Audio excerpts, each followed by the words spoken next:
Assalamualaikum warahmatullahi wabarakatuh. Sini saya akan menjelaskan tentang pengertian sholat jamak. Jamak menurut bahasa berarti mengumpulkan, sedangkan sholat jamak menurut istilah adalah mengumpulkan dua sholat wajib yang dikerjakan dalam satu waktu. Misalnya menggabungkan sholat zuhur dan asar dikerjakan pada waktu zuhur atau pada waktu asar, atau menggabungkan sholat maghrib dan isya dikerjakan pada waktu maghrib atau pada waktu isya. Sedangkan sholat subuh tetap pada waktunya, tidak boleh digabungkan dengan lain sholat. Yang kedua, macam-macam sholat jamak. Yang pertama, ada jamak takdim. Jamak takdim adalah mengumpulkan dua sholat wajib dikerjakan pada waktu yang pertama. Jamak takdim ada dua macam, yaitu yang pertama mengumpulkan sholat zuhur dan sholat asar dikerjakan pada waktu zuhur. Yang kedua mengumpulkan sholat maghrib dan isya dikerjakan pada waktu maghrib. Kedua ada jamak takhir, adalah mengumpulkan dua sholat wajib yang dikerjakan pada waktu yang kedua. Jamak takhir ada dua macam, yaitu yang pertama mengumpulkan sholat zuhur dan sholat asar dikerjakan pada waktu asar. Yang kedua mengumpulkan sholat maghrib dan isya dikerjakan pada waktu isya. Yang ketiga, ada syarat-syarat umum sholat jamak. Yang pertama, musafir, orang yang sedang dalam perjalanan dan perjalanannya tidak untuk maksiat. Yang B, ada jarak perjalanan minimal 80,64 km. Yang ketiga, tidak boleh makmum dengan orang yang mukim. Yang keempat, berniat sholat jamak. Selanjutnya, ada syarat jamak takdim. Yang pertama, dikerjakan dengan tertib, yakni dengan sholat yang pertama, misalnya sholat zuhur dahulu, kemudian asar, setelah itu maghrib dahulu, kemudian isya. Yang kedua, niat jamak dilakukan pada sholat pertama. Yang ketiga, beruntutan antara keduanya, yakni tidak boleh disela dengan sholat sunnah atau lain-lain. Kemudian ada syarat jamak takhir. Yang pertama, niat jamak takhir dilakukan pada sholat yang pertama. Yang kedua, masih dalam perjalanan tempat datangnya waktu yang kedua. Kemudian yang ketiga, ada syarat-syarat sholat jamak. Pertama, ada musafir. Yang kedua, jarak perjalanan minimal 80,64 km. Yang ketiga, tidak boleh makmum dengan orang yang mukim. Yang keempat, berniat dengan sholat. Saya akan menjelaskan tentang sholat jamak bagi yang tidak musafir.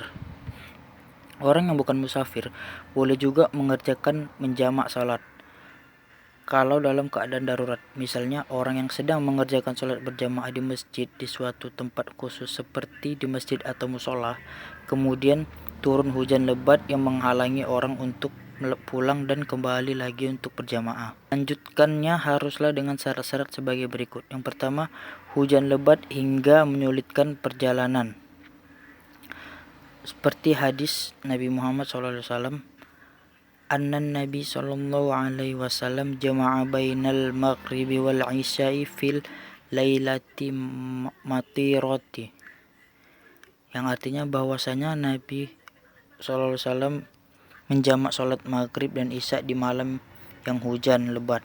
Hadis riwayat Bukhari. Kemudian yang kedua, setelah selesai sholat pertama, hujan masih berjalan terus sampai pada permulaan sholat yang kedua. Yang ketiga, dikerjakan beruntutan antara keduanya. Yang ketiga, tertib, yaitu mendahulukan zuhur daripada asar atau maghrib daripada isya. Dalam hal ini hanya boleh jamak takdim saja. Kemudian yang kelima, sholat yang kedua juga dilakukan dengan berjamaah. Tata cara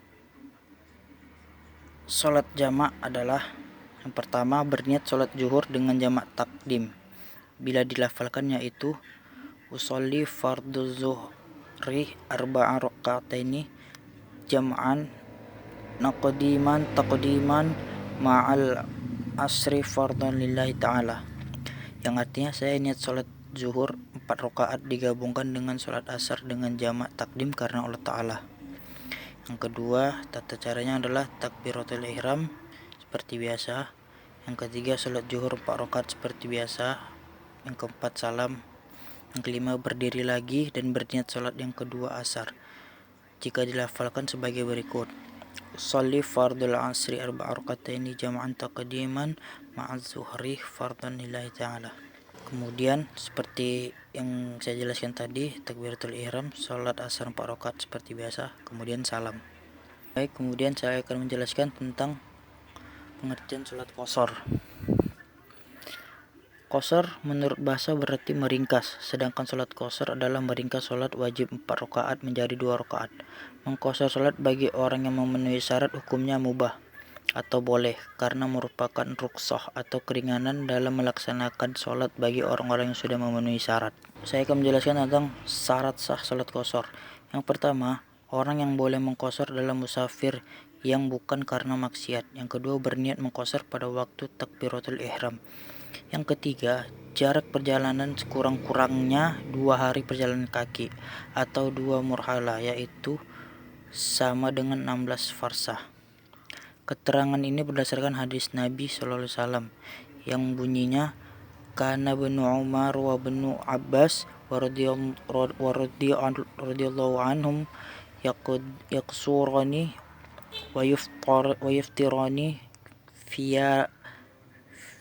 fi arba'ati burudin wa hiya sittatu asron farsakhon, yang artinya pernah Ibnu Umar dan Ibnu Abbas radhiyallahu an mengqashar dan berbuka dalam perjalanan sejauh 4 burud, yaitu 16 farsah. Hadis riwayat Bukhari. Praktik salat jamak qashar. Yang pertama, salat jamak qashar menggunakan jamak takdim. Misalnya salat zuhur dengan asar. Tata cara sebagai berikut: berniat menjamak qashar salat zuhur dengan jamak takdim seperti sebagai berikut: Sholli fardhu zuhri raka'ataini fardun majmu'an ilaihil asru jam'an taqdiman lillahi ta'ala, yang artinya saya berniat salat zuhur dan 2 rakaat digabungkan dengan salat asar dengan jamak takdim, diqashar karena Allah Ta'ala.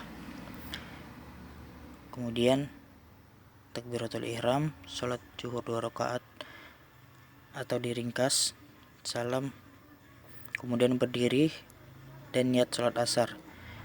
Sholli fardul asri raka'ataini qasran majmu'an ila zuhri jam'an taqdiman lillahi ta'ala.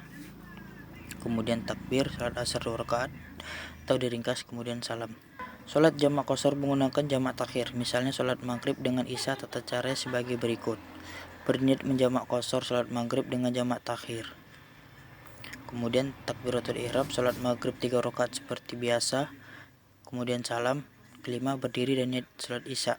Kemudian saya akan menjelaskan tentang pengertian salat dalam keadaan darurat. Bagi orang yang sedang sakit maupun orang yang sedang dalam keadaan sulit melaksanakan salat, Allah memberikan keringanan-keringanan atau rukhsah sesuai dengan kondisinya masing-masing. Dengan demikian, salat dalam keadaan darurat adalah salat dalam keadaan terpaksa.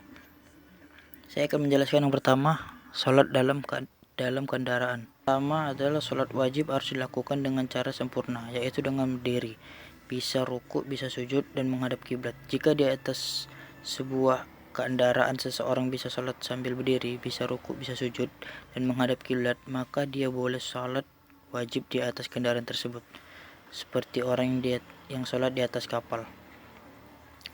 Kedua, bersuci. Bila tidak memungkinkan menggunakan air karena keterbatasan air, boleh bertayamum. Yang ketiga, jika di atas sebuah kendaraan seseorang tidak mungkin salat sambil berdiri dan menghadap kiblat, maka cara salatnya adalah duduk semampunya. Dari Imran bin Husain, Nabi bersabda, "Sholli fatiman fa illam tastati' fa qa'idan fa illam tastati' fa ala janbi." Yang artinya, salatlah sambil berdiri, jika tidak mampu sambil duduk, dan jika tidak mampu salatlah sambil tiduran. Yang keempat, jika di atas kendaraan mampu salat wajib menghadap kiblat, maka wajib salat dengan menghadap kiblat meskipun sambil duduk. Namun jika tidak memungkinkan menghadap kiblat, dia bisa salat dengan menghadap sesuai arah kendaraan.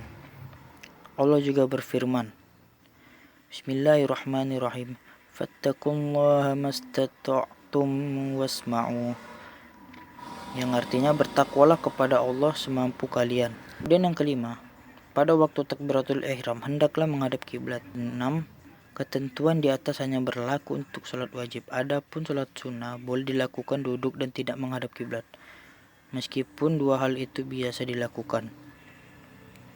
Kemudian yang kedua, sholat bagi orang sakit. Karena pentingnya sholat itu, maka dalam kondisi dan situasi apapun kita wajib melaksanakan sholat. Bagi orang yang tidak bisa berdiri, maka dapat mengerjakan sholat dengan duduk seperti duduk di antara dua sujud. Jika tidak mampu, dengan duduk dengan berbaring di atas lambung, dan jika tidak mampu maka berbaring terlentang. Nabi SAW bersabda sebagai berikut, yang artinya, orang yang sakit jika hendak melaksanakan sholat, apabila mampu berdiri maka sholatnya dengan berdiri, apabila tidak mampu berdiri maka dengan duduk, apabila tidak mampu sujud maka dengan isyarat dan menjadikan sujudnya lebih rendah daripada rukuknya, apabila tidak mampu maka dengan tidur miring sambil menghadap kiblat, apabila tidak masih mampu maka dengan mengarahkan kakinya ke arah kiblat atau tidur terlentang, yang berarti meninggal. Mungkin itu saja yang dapat saya jelaskan, kurang lebihnya mohon maaf. Wassalamualaikum warahmatullahi wabarakatuh.